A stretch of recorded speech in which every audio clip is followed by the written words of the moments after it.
آج اگر حضور صلی اللہ تعالیٰ علیہ وسلم کا دین اتنا کمزور ہو چکا ہے اور کوئی نہیں بول رہا، کوئی نہیں بول رہا، چاہے علماء ہو، چاہے پیر ہو، چاہے مشائخ ہو، چاہے سادات ہو، چاہے نعتخوان ہو، چاہے عام عوام ہو۔ لیکن یاد رکھنا میرے ساتھیوں، یہ وقت گزر جائے گا، یہ وقت گزر جائے گا۔ اگر آج مساجد بند ہیں، مدارس بند ہیں، کوئی یہ نہ سمجھے، کوئی یہ نہ سمجھے کہ میں بری الذمہ ہوں، یہ کسی اور کا معاملہ ہے۔ حضور صلی اللہ تعالیٰ علیہ وسلم کا دین اور شریعت سب کے لیے ہے، اور اگر اس تعلق کو آج ہم کمزور کیے بیٹھے، اور یہ سامنے ہمیں نظر آ رہا ہے کہ ہمارا تعلق حضور سے کتنا ہے۔ یارو، جو صحابہ کرام جنگوں میں اتنی بہادری سے لڑا کرتے تھے نا، اتنی بہادری سے کہ اپنی جان کے ٹکڑے بھی ہو جاتے، لیکن کبھی انہوں نے اف تک نہیں کی کہ یا رسول اللہ، کیا ہم نے اسی لیے آپ کا کلمہ پڑھا تھا کہ ہم ایک جنگ سے فارغ ہوں دوسری جنگ میں چلے جائیں، اس سے فارغ ہوں دوسری میں چلے جائیں، تیسری میں چلے جائیں؟ ہم نے تو کلمہ اس لیے پڑھا کہ ہم سن کر سانس لیں اور چین کی زندگی گزاریں۔ اگر تم سمجھتے ہو نا کہ چین کی زندگی کلمہ پڑھنے کے بعد ہے، تو یاد رکھنا چین کی زندگی ہوگی جنت میں، قرار کی جو زندگی ہوگی وہ جنت میں ہوگی۔ اب یہ ہے کمرہ امتحان، اس دنیا میں ہم جتنا عرصہ گزاریں گے ہمارا امتحان ہوگا۔ اب رتبے اور مرتبے کے مطابق کسی کا امتحان بہت زیادہ سخت ہوتا ہے، کسی کا کمزور ہوتا ہے، لیکن آزمائش ضرور آنی ہے۔ ان الذين قالوا ربنا الله ثم استقاموا تتنزل عليهم الملائكة، جنہوں نے کہا نا کہ ہمارا رب اللہ ہے اور پھر اس پر استقامت اختیار کی، تو پھر رب تعالیٰ انہیں جنت کی بشارت عطا فرماتا ہے۔ زیاد بن سکن رضی اللہ تعالیٰ عنہ میدان احد میں زخمی پڑے ہیں، میرے آقا نے فرمایا کہ زیاد کو بلاؤ۔ اب زیاد کے بعد جب صحابہ کرام گئے، حضرت زیاد میں اتنی سکت نہیں ہے کہ چل سکے، رو کے کہا کہ میرے جسم میں اتنی طاقت نہیں ہے کہ میں حضور صلی اللہ تعالیٰ علیہ وسلم کی بارگاہ میں چل کر جا سکوں، مجھے اٹھا کر حضور کی بارگاہ میں لے جاؤ، مجھے اٹھا کر حضور کی بارگاہ میں لے جاؤ۔ اللہ اکبر۔ حضرت زیاد بن سکن رضی اللہ تعالیٰ عنہ کو اٹھا کر حضور صلی اللہ تعالیٰ علیہ وسلم کی بارگاہ میں لے جایا گیا۔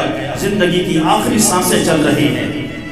یارو، جب جسم زخموں سے چور چور ہو اور پتہ ہو کہ زندگی اور موت کی کشمکش ہے اور تھوڑی دیر کے بعد روح پرواز کر جانی ہے، تو اس ٹائم میں کبھی بچے یاد آتے ہیں، کبھی دنیا یاد آتی ہے، کبھی بھائی یاد آتا ہے، کبھی ماں باپ یاد آتے ہیں، کبھی رشتہ دار یاد آتے ہیں، کبھی عزیز و اقارب یاد آتے ہیں، کبھی اس دنیا کی رنگینیاں یاد آتی ہیں۔ لیکن یاد رکھنا، جنہوں نے اللہ اور اس کے رسول صلی اللہ تعالیٰ علیہ وسلم سے محبت کی ہے اور اس محبت پر قائم رہے اور ہر امتحان، ہر آزمائش سے وہ گزرتے گئے، انہوں نے کبھی اس چیز کا خیال کبھی اپنے دل کے اندر نہیں لایا۔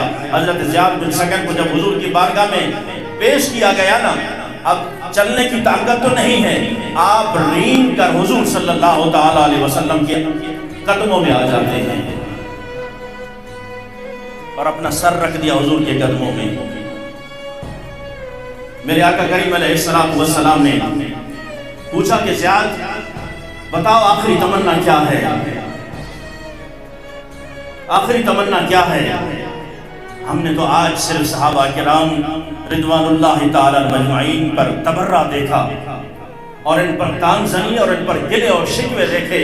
ہماری قومیت پر کوئی بات کرے نا، ہمیں بڑی جلدی غیرت آ جاتی ہے کہ کسی میں دم ہم ہے کہ کوئی میری قوم کے خلاف، میرے ماں باپ کے خلاف، کسی کے بارے میں یا میرے بھائی کے خلاف کوئی بات کرے، نہیں، اس سے برادری بھی ختم کر دیتے ہیں، تعلق بھی ختم کر دیتے ہیں، آنا جانا بھی ختم ہو جاتا ہے۔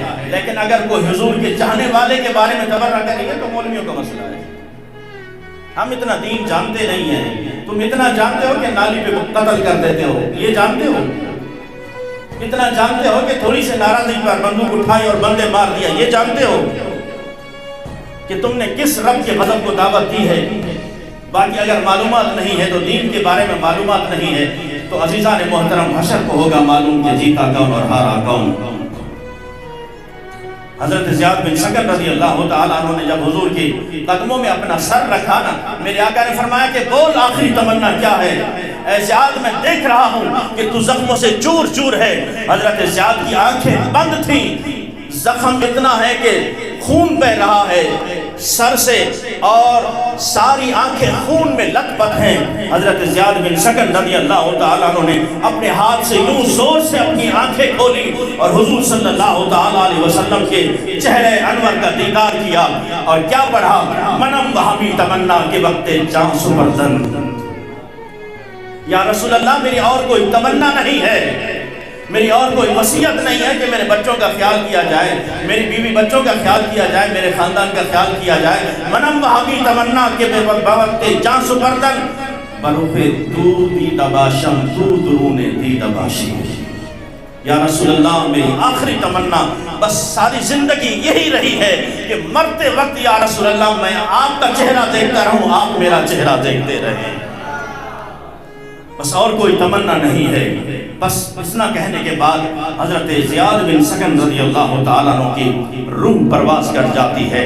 تو عزیزان محترم، جنہوں نے اپنے جسم کے ٹکڑے کروا دیے نا، وہ تو کبھی انہوں نے گلہ شکوہ نہیں کیا اور ہمیشہ حضور صلی اللہ تعالیٰ علیہ وسلم کی عزت اور ناموس پر پہرا بھی دیتے رہے۔ حضور صلی اللہ تعالیٰ علیہ وسلم کے دین پر کٹھن حالات میں بھی عمل پیرا رہے، چاہے کوئی راضی ہو یا ناراض ہو، لیکن انہوں نے ہمیشہ مقدم رکھا، تو دین کو مقدم رکھا، اسلام کو مقدم رکھا، حضور صلی اللہ تعالیٰ علیہ وسلم کی تعلیمات کو مقدم رکھا۔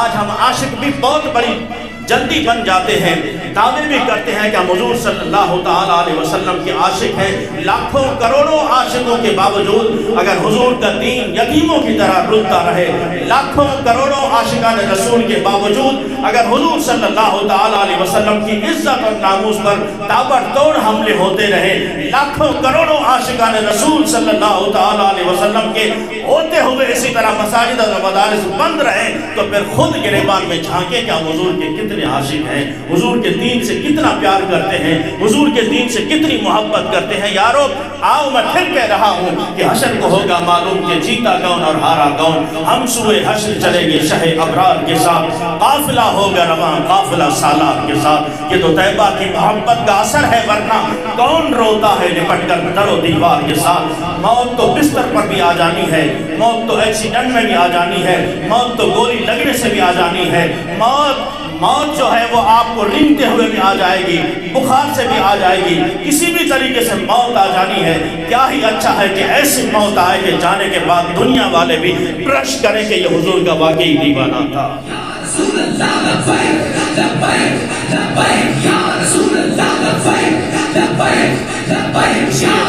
تو آج ضرورت اس امر کی ہے، آئیے اس دامن کو، اس تعلق کو اتنا مضبوط کر لیجئے، حضور صلی اللہ تعالیٰ علیہ وسلم کے تعلق کو، اس غلامی کو اتنا مضبوط کر لیجئے، اتنا مضبوط کر لیجئے کہ دنیا کی کوئی ہوا، دنیا کا کوئی بدماش، دنیا کی کوئی طاقت آپ کا یہ تعلق کمزور نہ کر سکے۔ یہ تعلق جتنا مضبوط ہوگا انشاءاللہ قبر میں بھی کامیابی ہے اور آخرت میں بھی کامیابی ہے۔ اللہ تبارک و تعالیٰ میں حضور صلی اللہ تعالیٰ علیہ